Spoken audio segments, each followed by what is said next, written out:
ഇത്രയും പേര് പ്രതിപക്ഷ നേതാവ് സംസാരിക്കുന്നു. ജീവൻ നഷ്ടപ്പെടുക എന്ന് പറയുന്നത് അതിദാരുണമായ ഒരു സംഭവമാണ്.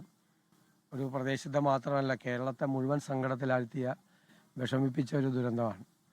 തീർച്ചയായിട്ടും ഇതുമായി ബന്ധപ്പെട്ട കുടുംബങ്ങളെ സഹായിക്കാൻ വേണ്ടിയിട്ട് സർക്കാരിൻ്റെ ഭാഗത്തു നിന്നുള്ള നടപടികളുണ്ടാവണം.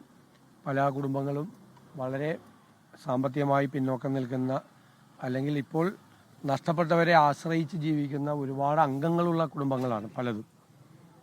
ഇപ്പോൾ ഇവിടെ തന്നെ നമ്മൾ ആദ്യം വന്ന വീട്ടിലെ തന്നെ മജീദ് മാഷിന്, അദ്ദേഹം ബ്ലൈൻഡ് അസോസിയേഷൻ്റെ സെക്രട്ടറി ആയിരുന്ന അദ്ദേഹത്തിൻ്റെ 2 സഹോദരിമാർ ബ്ലൈൻഡാണ്. ആ കുടുംബത്തെ നോക്കുന്ന അദ്ദേഹമാണ്.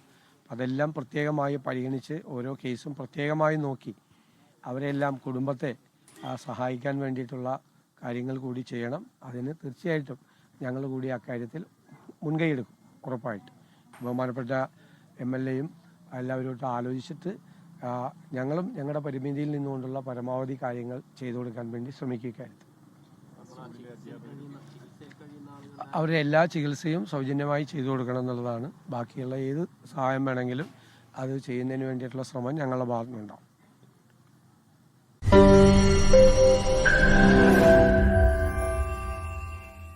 ലോകത്തെവിടെയായാലും ഏത് സമയത്തും 24 വാർത്തകളും ഓഗ്മെന്റഡ് റിയാലിറ്റി പാക്കേജുകളും എക്സ്പ്ലെയിനറുകളും വിശദമായി കാണാൻ ഞങ്ങളുടെ യൂട്യൂബ് ചാനൽ നിങ്ങൾക്ക് സബ്സ്ക്രൈബ് ചെയ്യാം.